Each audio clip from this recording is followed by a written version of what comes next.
नमस्कार मित्रांनो, तुमचं स्वागत आहे आपल्या YouTube चॅनलवरती। तुम्ही सध्या पाहत असताल की मनोज जरांगे पाटलांचं उपोषण चालूच आहे आणि त्याच्याकडे कुठेतरी राज्य सरकार दुर्लक्ष करते आणि त्याच्यातच सध्या या ठिकाणी राजकीय नेते मनोज जरांगे पाटलांच्या विरोधात कशा प्रकारचे वक्तव्य करत आहेत तुम्ही पाहत असताल। त्याच्यातच बघितलं असेल आपल्या महाराष्ट्राचे छगन भुजबळ साहेब ज्यांनी जे की वर्चस्व गाजवतात त्या ठिकाणी वरिष्ठ नेते समजतात, त्यांनी सुद्धा मनोज जरांगे पाटलांना एक कुठल्या प्रकारचा इशारा दिलाय ते समजून घ्यायला पाहिजे। पण अशा प्रकारचा इशारा देऊन मराठा समाजातील लोकांमध्ये कुठेतरी वादळ निर्माण करण्याचा प्रयत्न चालू आहे का? जे बघितलं असेल छगन भुजबळ साहेबांनी इशारा अशा प्रकारचा दिलाय की जे 10% आरक्षण मिळालं आहे ते 10% आरक्षण 100% टिकणार आहे। आतापर्यंत का टिकलं नाही हा मनोज जरांगे पाटलांचा प्रश्न आहे। त्याला तुम्ही आतापर्यंत का उत्तर दिलं नाहीये? मनोज जरांगे पाटलांची मागणी आहे की या ठिकाणी सगळे सोयऱ्याची अंमलबजावणी करा जेणेकरून ते 100% आरक्षण टिकू शकेल। पण त्याच मागणीला तुमचा विरोध का आहे? जर तुमचा विरोध असला असता तुम्हीच सत्तेमध्ये होता, मग सत्तेमध्ये असताना सुद्धा सगळे सोयऱ्याची अधिसूचना का काढली हा सगळ्यात महत्त्वाचा प्रश्न।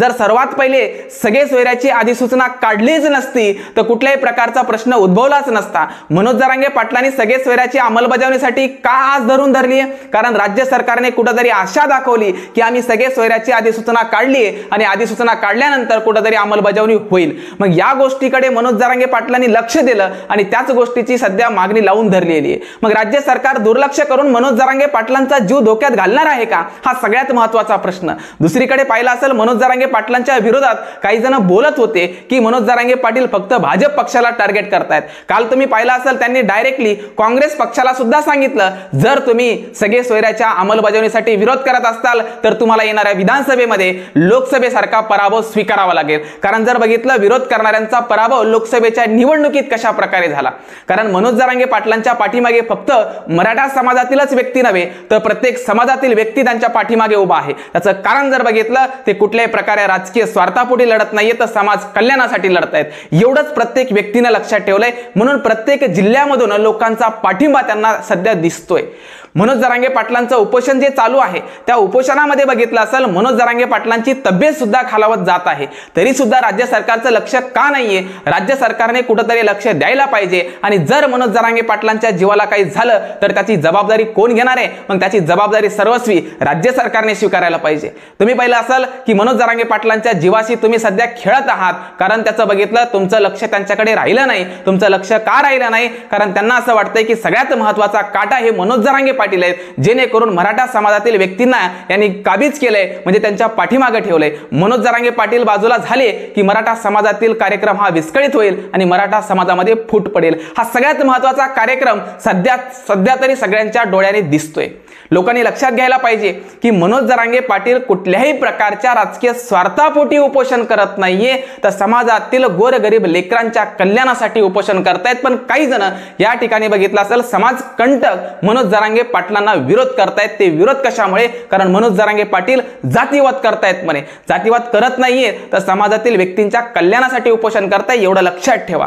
पण या ठिकाणी बघितलं असेल काही विरोधक राजकीय नेते सुद्धा मनोज जरांगे पाटलांच्या विरोधात कुठेतरी इशारा वजा काहीतरी वाक्य बोलतायत। मग ते भाजप पक्षातील असो किंवा काँग्रेस पक्षातील असो किंवा कोणत्याही पक्षातील असो, कुठलाही पक्ष आपल्या जवळचा नाही। सगळ्यात महत्त्वाची काळजी घेणं काळाची गरज आहे, कारण जो महत्त्वाचा आपला हक्क आहे ते हक्क मिळवण्यासाठी मनोज जरांगे पाटील उपोषण करतायत। कुठल्याही राजकीय पक्षासाठी करत नाहीयेत किंवा कुठल्याही राजकीय पक्षाच्या विरोधात करत नाहीयेत। त्यांचा सरळ विरोध या ठिकाणी राज्य सरकारला आहे। राज्य सरकारने जर राज्य मागासवर्ग आयोगाचे अहवाल बघितला असेल की मराठा समाज हा आर्थिक मागास ठरवला, शैक्षणिक मागास ठरवला, हे तुम्ही अहवाल पाहिल्यानंतर ओबीसी प्रवर्गाची सर्वात महत्त्वाची अट आहे की कोणताही समाज हा मागास ठरला पाहिजे। जर मागास ठरला आहे तर नेमकं कुठं सध्या अडलंय तेच प्रश्न मनोज जरांगे पाटलांचा आहे। जर तुम्ही पाहिलं असेल या ठिकाणी काही नेते बोलतायत, जे कोणी सध्या प्रचारामध्ये होते ते सुद्धा बोलतायत की ओबीसी प्रवर्ग हा जास्त आहे आणि ओबीसी प्रवर्गाला धोका आहे। मग या ठिकाणी मनोज जरांगे पाटलांनी जो महत्त्वाचा मुद्दा मांडलाय तो समाज धोक्यात नाहीये का? म्हणजे तुम्ही एखाद्या समाजाबद्दल बोलून समाजाचं या ठिकाणी तुम्ही एका बाजूने बोलताय आणि मराठा समाजातील लोकांनी कुठेतरी चूक केली आहे का? मराठा समाजातील व्यक्तीने कुठेतरी अन्याय केलाय का? मराठा समाजातील व्यक्तीवर अशा प्रकारचा अन्याय का होतोय? त्यांची एकच मागणी आहे की या ठिकाणी मराठा कुणबी आहे आणि मराठा कुणबी तुम्ही याच्या अगोदरच्या GR मध्ये लिखित स्वरूपात ठेवलेलं आहे.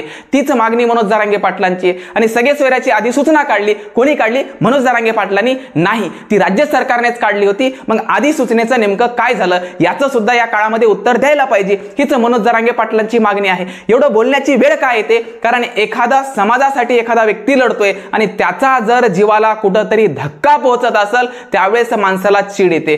जर एखादा व्यक्ती राजकीय स्वार्थापोटी लढत गेला तर त्याच्या व्यक्तीला कुठंतरी कोणी व्यक्ती म्हणतील ते राजकारणामध्ये होता किंवा त्याचा राजकारणाचा स्वार्थ भाजून निघण्यासाठी कदाचित त्याचं काही झालं असेल. पण मनोज जरांगे पाटील समाजहितासाठी लढतायत. कारण आतापर्यंत बघितलं असेल प्रत्येक समाज सुधारकांचं आपण या ठिकाणी पूजन करतो. मग या ठिकाणी बघितलं असेल समाज सुधारक म्हणणार नाही, पण या ठिकाणी मनोज जरांगे पाटलांनी सगळ्यात महत्त्वाचं काम केलंय ते म्हणजे समाजातील गोरगरीब लेकरांना या आरक्षणाचा फायदा मिळाला पाहिजे आणि त्या आरक्षणातून कुठंतरी या लोकांचं कल्याण व्हायला पाहिजे. तुम्ही पाहिलं असेल फीसचा या ठिकाणी जास्त प्रमाणामध्ये कशा प्रकारे आवाढव्य फी स्वीकारली जाते. शेतकऱ्यांच्या मुलांना ती फीस भरता येण्यासाठी बघितलं असेल पैसा नाहीये आणि त्या ठिकाणी ते मुलं शिक्षणापासून वंचित राहत आहेत. कारण कुठंतरी 5 लाख फीस आहे, कुठंतरी 10 लाख फीस आहे. पण या ठिकाणी जर बघितलं ओबीसी प्रवर्गात सामील करून घेतलं तीच फीस कुठेतरी 1-2 लाखावर येईल. मग त्या मुलाला शिक्षण भेटेल. हीच मनोज जरांगे पाटलांची कुठेतरी मागणी आहे आणि त्याच मागणीकडे राज्य सरकार दुर्लक्ष करत असेल तर त्या मनोज जरांगे पाटलांच्या जीवाला काही बरं वाईट झालं तर त्याची जिम्मेदारी सर्वस्वी कोण स्वीकारी हे पहिला प्रश्न आहे.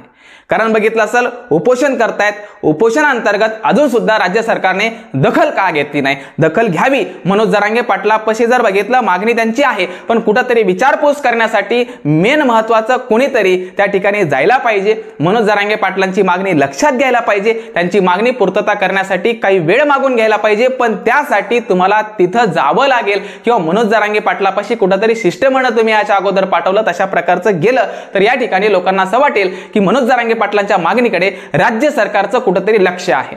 एवढं बोलण्याचं कारण जर बघितलं एक महत्त्वाचं कारण आहे मनोज जरांगे पाटील समाजहितासाठी लढतायत, पण काही समाजकंटक विरोधक मनोज जरांगे पाटलांना खरोखर टार्गेट करतायत आणि ते टार्गेट का करतायत त्यांना माहिती आहे. मनोज जरांगे पाटील बाजूला सरकले तर मराठा समाजातील व्यक्तीमध्ये फूट पडेल आणि हा महत्त्वाचा लढा कायमस्वरूपी संपुष्टात येईल. हा लढा जर कायमस्वरूपी संपुष्टात आला तर इथून पुढे एक लक्षात ठेवा, मराठा आरक्षणाचा मुद्दा याच ठिकाणी संपणार आहे.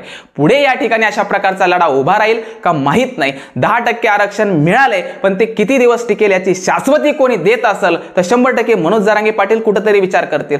कोणीतरी शाश्वती देते का की हे 10% आरक्षण टिकणार म्हणजे टिकणारच, टिकवणार असं म्हणताय, टिकणारच असं म्हटलंय का त्यांनी? नाही, टिकवणार. टिकल तर टिकेल, नाही तर तसंच पडेल. अशा अगोदर 2 घटना झालेल्या आहेत. म्हणून मनोज जरांगे पाटलांना विश्वास नाही, म्हणून मनोज जरांगे पाटील परत उपोषण करतायत.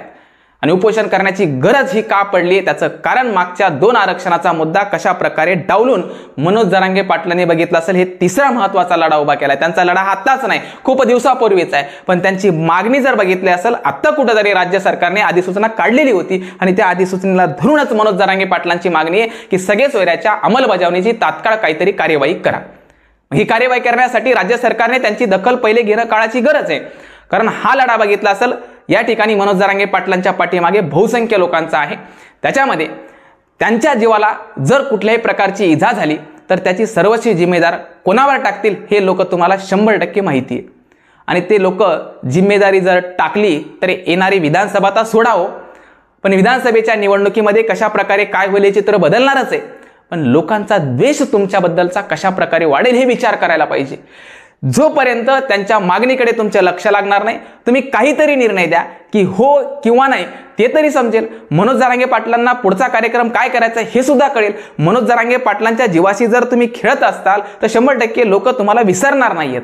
कुठंतरी त्यांच्या मागणीकडे लक्ष द्या आणि कुठंतरी मनोज जरांगे पाटलांच्या जी काही मागणी आहे त्या मागणीची पूर्तता करण्यासाठी शिष्टमंडळ तरी गेलं पाहिजे किंवा त्यांच्या मागणीकडे लक्ष वेधण्यासाठी काही प्रश्न असतील ते तुम्ही मांडले पाहिजे की बाबा आम्ही अशा प्रकारची मागणी पूर्ण करणार आहोत, अशा प्रकारची अट आहे. त्या सगळ्या गोष्टी जर तुम्ही त्यांच्या समोर मांडल्या तर काहीतरी निर्णय लागेल.